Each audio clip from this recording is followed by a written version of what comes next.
Welcome to Galaxy Classes, where concepts become clear and learning becomes powerful. Hello students, आज हम शुरू कर रहे हैं हिस्ट्री का एक बहुत ही इंटरेस्टिंग और important chapter 8 industry and trade. देखिए, आज़ादी के बाद हमारा देश इंडिया आर्थिक रूप से यानी इकोनॉमिकली कैसे आगे बढ़ा, ये समझने के लिए ये चैप्टर बहुत ज़रूरी है। और हाँ, आपके एग्जाम्स के लिए तो ये सुपर इम्पॉर्टेंट है ही। तो चलिए बिल्कुल आराम से एक एक कॉन्सेप्ट को क्लियर करते हुए आगे बढ़ते हैं। Let's begin. तो चलिए सबसे पहले देखते हैं कि आज की क्लास का हमारा सफ़र कैसा रहेगा। हम शुरू करेंगे इंडस्ट्रियल फाउंडेशन से, यानी आज़ादी के बाद हमारी इंडस्ट्रीज़ की नींव कैसे रखी गई। फिर हम इंडिया की अलग अलग इंडस्ट्रीज़ का एक टूर लेंगे। उसके बाद हम समझेंगे कि एग्रीकल्चर यानी खेती हमारे देश की बैकबोन क्यों है।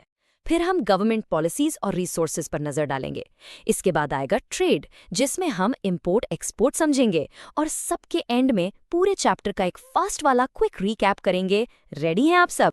Okay, so let's start with the first section, industrial foundations post independence. बच्चों, जब इंडिया आज़ाद हुआ तो हमारे सामने सबसे बड़ा सवाल था कि देश की इकोनॉमी को यानी अर्थव्यवस्था को कैसे मजबूत बनाया जाए। और इसका जवाब था इंडस्ट्रीज। देश की तरक्की के लिए इंडस्ट्रीज को डेवलप करना सबसे जरूरी कदम था। अब इंडस्ट्रीज को शुरू करने के लिए पैसा चाहिए, सपोर्ट चाहिए, राइट? तो इस काम के लिए गवर्नमेंट ने दो बहुत इंपॉर्टेंट ऑर्गेनाइजेशंस यानी कॉरपोरेशंस बनाए। पहला था industrial finance corporation of India. इसे 1948 में शुरू किया गया। इसका सिंपल सा काम था, जो भी इंडस्ट्रियल प्रोजेक्ट्स हैं उन्हें लंबे समय के लिए लोन देना। फिर 1944 में बना इंडस्ट्रियल डेवलपमेंट कॉरपोरेशन। इसका मकसद था इंडस्ट्रियल सेक्टर की ओवरऑल ग्रोथ को बढ़ावा देना। बच्चों, ये दोनों नाम और इनके एस्टैब्लिशमेंट ईयर्स एग्जाम में आते हैं, तो इन्हें जरूर नोट डाउन कर लीजिए। चलिए, अब वक्त है इस चैप्टर के सबसे एक्साइटिंग पार्ट का। हम चलने वाले हैं एक टूर पर, a tour of Indian industries. Let's see कि आज़ादी के बाद इंडिया में कौन कौन सी बड़ी बड़ी इंडस्ट्रीज ने अपनी जगह बनाई। और इस टूर में हमारी पहली स्टॉप है टेक्सटाइल इंडस्ट्री, कपड़ा उद्योग। आप जानते हैं, इंडिया में जितना भी इंडस्ट्रियल प्रोडक्शन होता है उसका 14% अकेले टेक्सटाइल इंडस्ट्री से आता है। ये नंबर दिखाता है कि ये इंडस्ट्री कितनी ज़्यादा इंपॉर्टेंट है हमारे लिए। अच्छा, टेक्सटाइल इंडस्ट्री में दो मेन चीज़ें हैं। एक है पावरलूम, जो बिजली वाली मशीन से चलती है, और दूसरी है हैंडलूम, जिसमें हाथ से काम होता है। ये जो हैंडलूम इंडस्ट्री है ना, ये लेबर इंटेंसिव है।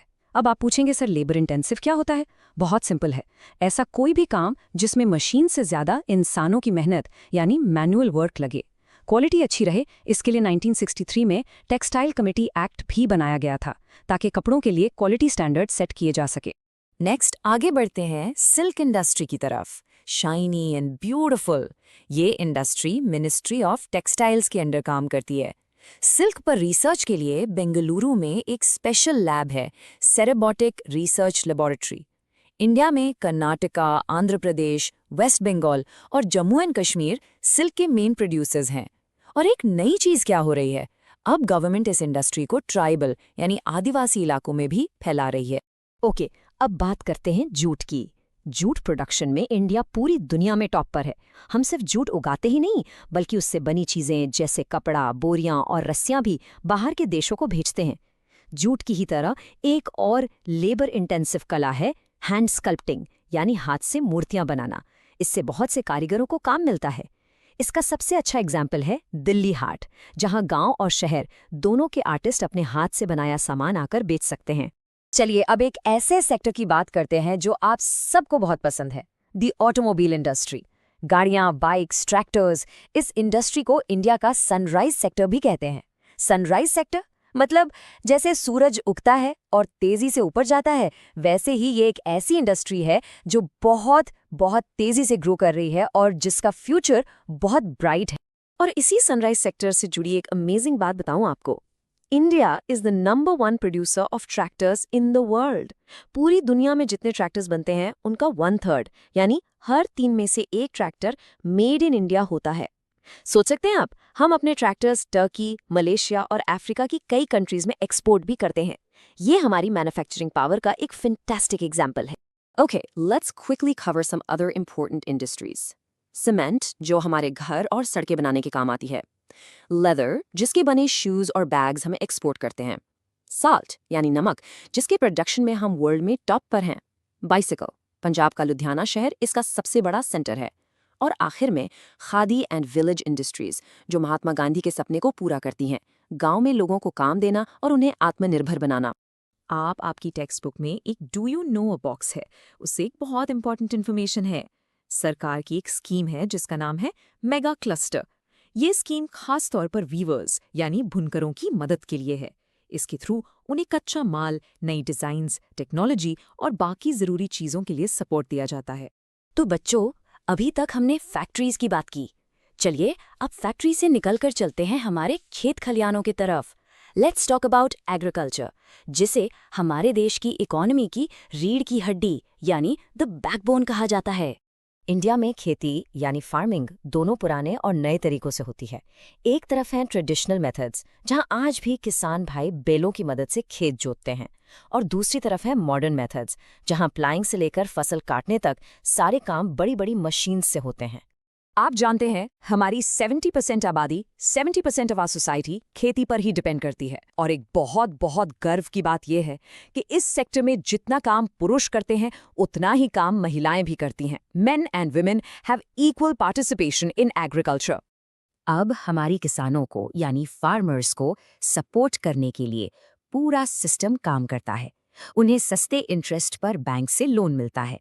उन्हें नई टेक्निक सीखने के लिए ट्रेनिंग दी जाती है।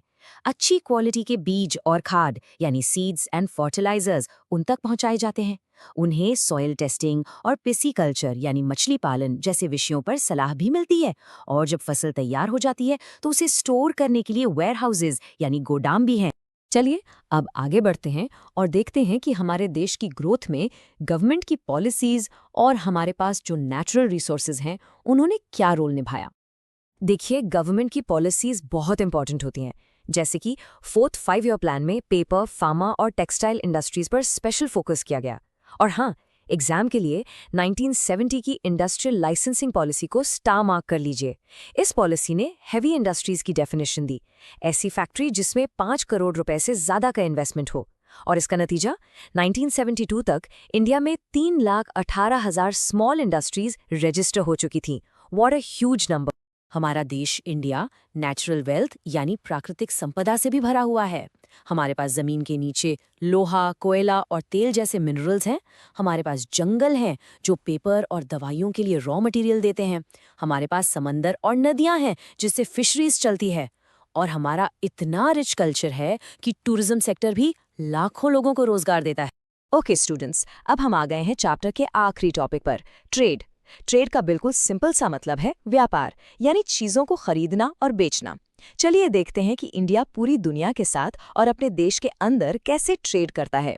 सबसे पहले फॉरेन ट्रेड। इसमें 2 चीजें हैं। इंपोर्ट्स यानी वो सामान जो हम दूसरे देशों से खरीदते हैं, जैसे मशीन्स, तेल और दवाइयाँ। और दूसरा है एक्सपोर्ट्स, यानी वो सामान जो हम दूसरे देशों को बेचते हैं, जैसे हमारी चाय, कॉफी, मसाले और कॉटन के कपड़े। एक्सपोर्ट करने से हमें वैल्यूएबल फॉरेन एक्सचेंज मिलता है। और अब आते हैं इंटरनल ट्रेड पर। ये वो व्यापार है जो देश के अंदर ही होता है। समाज को एक स्टेट से दूसरे स्टेट तक पहुंचाने के लिए हम रेलवेज, रोड्स, वाटरवेज सबका यूज करते हैं। मुंबई, कोलकाता, कोची, चेन्नई ये हमारे कुछ बड़े बड़े पोर्ट्स हैं जहां से सामान आता जाता है। और देश के अंदर हम ज्यादातर कोल, कॉटन, चावल, गेहूं और स्टील जैसी जरूरी चीजों का ट्रेड करते हैं। तो स्टूडेंट्स, हमने इस चैप्टर के सभी इंपॉर्टेंट टॉपिक्स एक एक करके समझ लिए हैं। अब रिवीजन टाइम। चलिए एक सुपर क्विक रिकैप करते हैं ताकि सारे पॉइंट्स आपके माइंड में एकदम फिट हो जाएं। ये माइंड मैप देखिए, इससे पूरा चैप्टर एक बार में क्लियर हो जाएगा। सेंटर में है पोस्ट इंडिपेंडेंस इकोनॉमी। इसकी पहली ब्रांच है इंडस्ट्रियल पॉलिसी, जिसमें हमने IFCI और IDC के बारे में पढ़ा।